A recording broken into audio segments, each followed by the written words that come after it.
Jesús explicó la verdad sobre la escalera de Jacob. La historia de la escalera de Jacob ha fascinado a la gente durante muchos años. La expresión, escalera de Jacob, se ha convertido en una frase común, ha sido utilizada como título de una película, un libro, una flor e incluso como nombre de un dispositivo electrónico. ¿Pero de dónde proviene esta frase en primer lugar? En Génesis 28 se menciona la frase, escalera de Jacob. Jacob, el futuro padre de la nación de Israel, estaba huyendo de su hermano gemelo Esaú. En Génesis 25, aprendimos que Jacob engañó a su hermano Esaú para que perdiera su derecho de nacimiento como hijo primogénito de Isaac. Resultó que todo lo que se necesitó para que Esaú renunciara a su herencia a favor de su hermano menor fue una oferta de sopa.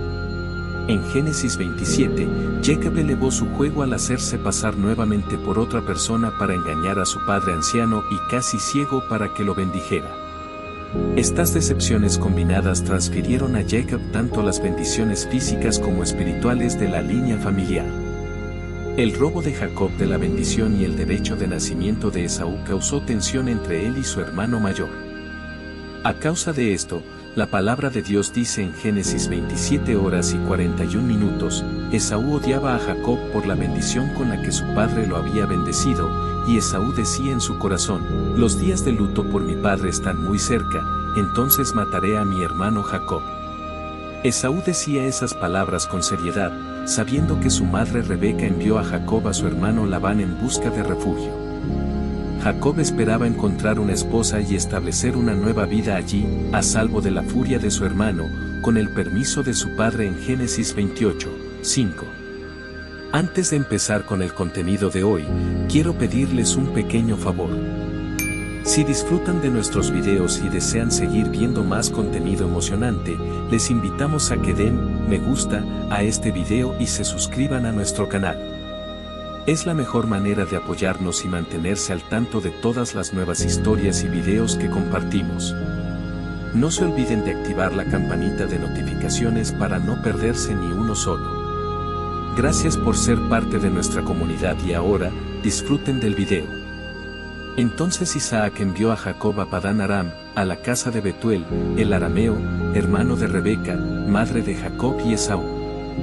Jacob decidió acampar bajo las estrellas, solo y huyendo, con nada más que una roca como almohada. En ese momento, el corazón de Jacob probablemente estaba lleno de arrepentimiento por el pasado, soledad en el presente e incertidumbre sobre el futuro.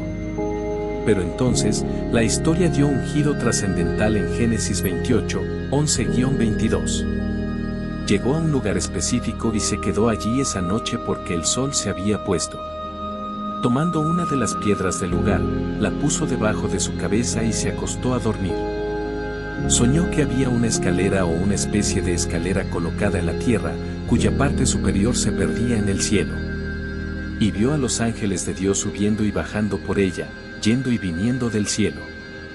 Y he aquí, el Señor se paró sobre él y a su alrededor, y dijo, Yo soy el Señor, el Dios de Abraham, el Padre de tu padre, y el Dios de Isaac. Te daré a ti y a tus descendientes la tierra prometida en la que estás acostado. Tus descendientes serán tan numerosos como el polvo de la tierra y te extenderás hacia el oeste, el este, el norte y el sur. Todas las familias de la tierra serán bendecidas a través de ti y tus descendientes. Mira, estoy contigo, cuidaré de ti y te protegeré donde quiera que vayas. Te traeré de vuelta a esta tierra prometida, porque no te dejaré hasta que haya cumplido lo que te he prometido. Entonces Jacob se despertó de su sueño y dijo sin dudas, el Señor está en este lugar y yo no lo sabía. Así que tuvo miedo y dijo, qué lugar tan temeroso y asombroso. Esto no es otro que la casa de Dios y es la puerta al cielo. Jacob se levantó temprano en la mañana, tomó la piedra que había usado como almohada y la colocó como una especie de monumento, una señal histórica. Derramó aceite de oliva sobre ella para consagrarla. Nombró ese lugar Betel, la casa de Dios. El nombre anterior de esa ciudad era Luz. Entonces Jacob hizo un voto, diciendo, si Dios está conmigo, cuidándome en este viaje, dándome comida y ropa, y si me permite regresar a salvo a la casa de mi padre, entonces el Señor será mi Dios. Esta piedra que he erigido como monumento será la casa de Dios, un lugar sagrado para mí. Y de todo lo que me des, te daré la 10ª parte como ofrenda, como muestra de mi gratitud y dependencia hacia ti. Este fue el primer encuentro sobrenatural de Jacob con Dios y se asemeja al de Abraham en Génesis 15.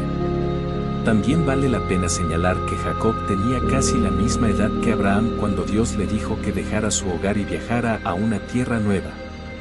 Una escalera colocada en el suelo es más exactamente una rampa o escalera, es similar a una montaña construida contra la muralla de una ciudad. Jacob no solo recibió una visión de Dios, también recibió un mensaje. La palabra de Dios para Jacob confirmó la promesa hecha a Abraham e Isaac: tus descendientes serán como el polvo de la tierra y todas las personas de la tierra serán bendecidas a través de ti. Esta fue la primera vez que Jacob escuchó la promesa de Dios. No era nueva información, pero se hizo real para él cuando se dio cuenta de que era la promesa de Dios. Cuando Jacob despertó de su sueño, supo exactamente lo que había sucedido. Concluyó, seguramente el Señor está en este lugar y yo no lo sabía. El lugar no había cambiado, seguía siendo el desierto con solo una piedra como almohada, pero Dios se manifestó en ese lugar. Se apareció a Jacob en su quebrantamiento y cansancio porque necesitaba que Jacob llegara al final de sí mismo antes de depender de Dios. Sabemos que Jacob tuvo un nuevo encuentro con Dios porque tuvo miedo, no del engaño, sino del verdadero Dios. Un temor mayor había desplazado a un temor menor, porque el poder de Dios había triunfado sobre el poder humano. Jacob se había dormido en un lugar particular, pero después de ver a Dios, despertó y le dio un nombre sagrado al lugar, Betel. Lo que antes era un lugar oscuro se transformó en un espacio sagrado. Nada cambió en la situación de Jacob, lo único que cambió fue su nueva visión de Dios, y eso lo cambió todo. La ciudad pagana de Luz se transformó en Betel, que significa, casa de Dios.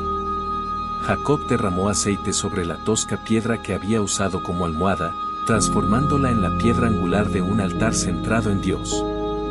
Santificó este lugar oscuro, reconociendo invisiblemente lo sobrenatural en acción, justo allí en el duro mundo natural.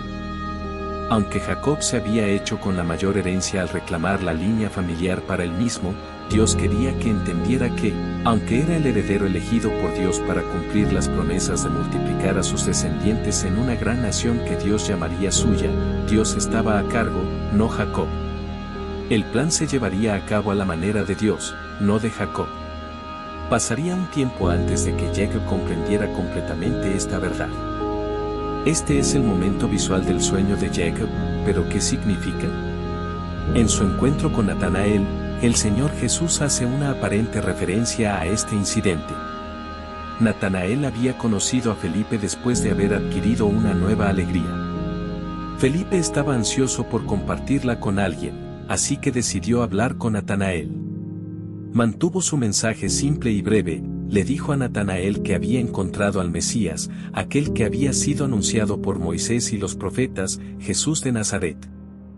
Natanael tenía problemas, Nazaret era una ciudad despreciada de Galilea, y le parecía imposible que el Mesías viviera en un vecindario tan pobre. Su mente estaba ocupada con esta pregunta, así que decidió expresarla.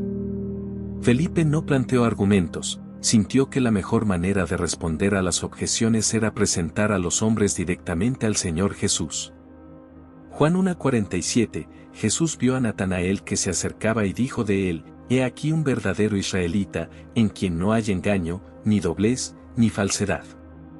Este verso muestra que Jesús conocía todas las cosas. A pesar de no haber conocido a Natanael antes, sabía quién era. Natanael se sorprendió de que un completo extraño le hablara como si lo conociera, pero Jesús lo vio aunque estuviera tan escondido. Juan 1:49-51. Natanael respondió: Rabí, Maestro, tú eres el Hijo de Dios, tú eres el Rey de Israel. Jesús le contestó: porque te dije que te vi debajo de la higuera, ¿crees? Verás cosas mayores que estas. Y luego le dijo, de cierto os digo, veréis el cielo abierto y a los ángeles de Dios subiendo y bajando sobre el Hijo del Hombre. El puente entre el cielo y la tierra. Cada vez que Jesús introducía una enseñanza con las palabras de cierto, estaba a punto de decir algo muy importante. Aquí, le dio a Natanael una imagen del tiempo futuro cuando regresaría para reinar sobre toda la tierra. El mundo sabrá entonces que el hijo del carpintero, quien vivió en el despreciado Nazaret, era verdaderamente el Hijo de Dios y el Rey de Israel. Ese día, los cielos se abrirán, el favor de Dios reposará sobre el Rey mientras reina con Jerusalén como su capital. Natanael probablemente había estado meditando en la historia de la escalera de Jacob, con sus ángeles ascendiendo y descendiendo. Esa escalera es una imagen del Señor Jesucristo mismo, el único acceso al cielo. Los ángeles de Dios subirán y descenderán sobre el Hijo del Hombre. Jesús le dijo a Natanael que había visto solo demostraciones menores de su mesianismo. En el reinado futuro de Cristo, vería al Señor Jesús completamente revelado como el Hijo ungido de Dios. La escalera ilustra la relación entre Dios y el hombre. Muestra que el Dios que creó el universo desea una relación cercana con su creación, especialmente con la humanidad, y que Él es quien inicia esa conexión, esa conversación y amistad. Así como la escalera de Jacob ilustraba la conexión entre Dios y el hombre, Jesucristo es el mediador espiritual y la escalera para cerrar la brecha creada por el pecado entre Dios y los hombres. Por esta razón, Él es el mediador del Nuevo Testamento, para redimir las transgresiones que estaban bajo el primer pacto, para que los llamados reciban la promesa de la herencia eterna, Hebreos 9:15. Jesucristo iniciaría un nuevo pacto espiritual disponible para todos, cambiando nuestros pecados por su justicia, permitiéndonos conocer a Dios y disfrutar la relación íntima que Él pretendía desde el principio. Jesús era realmente el Hijo de Dios, incluso el soldado romano en la cruz lo declaró así. Como cristianos, vemos este sueño de Jacob como altamente simbólico, representando al mediador Jesucristo, quien vino a la tierra y se convirtió en esa escalera para nosotros, para restablecer la relación con Dios que se rompió debido al pecado, Romanos 5, 1, 2. Por lo tanto, ya que hemos sido justificados por la fe, tengamos paz con Dios y gocemos de la reconciliación con Él mediante nuestro Señor Jesucristo, el Mesías. A través de Él, también tenemos acceso, por medio de la fe, a este estado de gracia en el cual firmemente y seguros estamos. Regocijémonos en nuestra esperanza y la confiada seguridad de experimentar y disfrutar la gloria de nuestro gran Dios, la manifestación de su excelencia. Según la palabra de Dios, Jesús fue nuestro ideal de la escalera de Jacob, que vino a la tierra de la línea de Jacob, a través de las provisiones de Dios, nos redimió para que pudiéramos vivir en el cielo por toda la eternidad. La reacción de Jacob a esta visión sugiere que podría haberse convertido en un verdadero creyente en esta ocasión. El sueño de Jacob enfatiza la gracia inicial de Dios, no porque él fuera justo, sino por el llamado de Dios y la fidelidad a Abraham. Jacob fue la tercera generación en recibir las promesas del pacto abrahámico. Es probable que Jacob nunca hubiera escuchado la voz de Dios antes de que el Señor se identificara a través de Abraham e Isaac. La escalera, en realidad, más se parece a una escalera mecánica. Los hebreos sugieren que la escalera se movía con una parte ascendiendo y otra descendiendo, con ángeles subiendo y bajando. Jacob sabía que el cielo, donde residía Dios, estaba en la parte superior de las escaleras. Cuando despertó, prometió a Dios una décima parte de todo lo que creara. Al observar los personajes en Génesis, podemos ver paralelos con Jesús. Volvamos al momento en que a Abraham se le dijo que ofreciera a Isaac como sacrificio. Fue dirigido a una montaña específica conocida como Moria. Años más tarde, esa misma montaña se conocería como el Gólgota, el lugar donde Dios sacrificó a su único hijo, Adán y Eva. En medio de su castigo a Adán y Eva, Dios hizo una promesa en Génesis 3. Le dijo a la serpiente que la descendencia de la mujer aplastaría la cabeza de la serpiente, así como la serpiente aplastó el talón de la descendencia. Un talón magullado no es fatal, pero una cabeza magullada sí lo es. Esta es la primera promesa de que Dios algún día asestaría un golpe fatal a Satanás. Ahora sabemos quién ató al fuerte y arruinó sus bienes. La victoria final vendrá a través de Cristo, la descendencia de la mujer. En la Biblia, Dios frecuentemente se comunicaba con las personas a través de sueños, proporcionándoles información crucial y dirigiéndolos en las acciones que Él diseñaba para ellos. Hoy nos habla a través de su palabra escrita, la Biblia, que contiene muchas historias como la de Jacob y principios específicos y claros por los cuales quiere que vivamos. Dios también nos habla a través del Espíritu Santo cuando oramos, escuchamos sermones y salmos, interactuamos con otros creyentes y pasamos tiempo a solas con Él. La clave es poner en práctica la palabra en lugar de solo leerla o escucharla. La historia de Jacob demuestra que incluso cuando lo decepcionamos o no le damos nuestra completa lealtad, Dios no nos abandona. Él espera a que entreguemos por completo nuestros corazones a Él. En esencia, la narrativa de Jacobo resuena como un profundo testimonio del poder duradero y transformador del amor de Dios. A través del intrincado recorrido de Jacobo, lleno de fallas personales, errores y momentos de fe vacilante, presenciamos la constancia inquebrantable del carácter de Dios.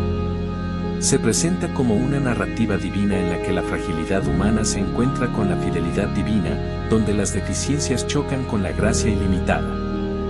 Los encuentros de Jacobo con Dios significan una narrativa más grande, una que resuena a lo largo de la historia humana, un compromiso inquebrantable de Dios con su pueblo, a pesar de sus imperfecciones. La resiliencia del amor de Dios, reflejada en la vida de Jacobo, supera nuestras fallas transitorias. Nos lleva a comprender que en nuestras debilidades más profundas, la gracia de Dios abunda aún más.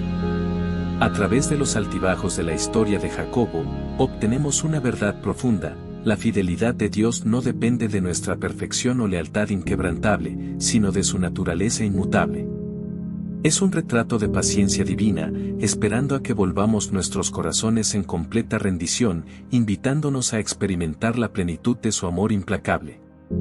En nuestros propios viajes, similares a los de Jacobo, tropezamos, fallamos y a veces perdemos de vista. Sin embargo, el compromiso inquebrantable de Dios con nosotros permanece, un faro de esperanza, una invitación eterna a regresar a su abrazo. El relato de Jacobo es un mosaico de misericordia divina, una narrativa que nos invita a buscar refugio en la compasión interminable de Dios, a pesar de nuestras limitaciones. Al reflexionar sobre los encuentros transformadores de Jacobo con Dios, somos alentados a abrazar nuestra vulnerabilidad y reconocer que en nuestro quebrantamiento, el poder redentor de Dios resplandece con mayor intensidad. Su búsqueda incansable de Jacobo refleja su persistente búsqueda de cada uno de nosotros, un llamado a regresar, a rendirnos y a encontrar restauración en su amor ilimitado.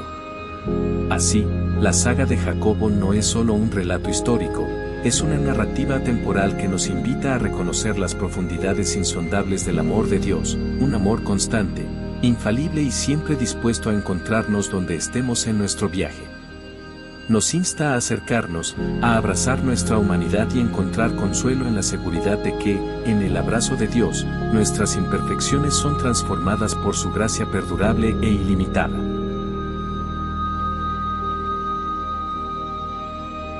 Si te gustó, deja tu me gusta, suscríbete al canal y comparte con aquellos a quienes amas. Hasta luego.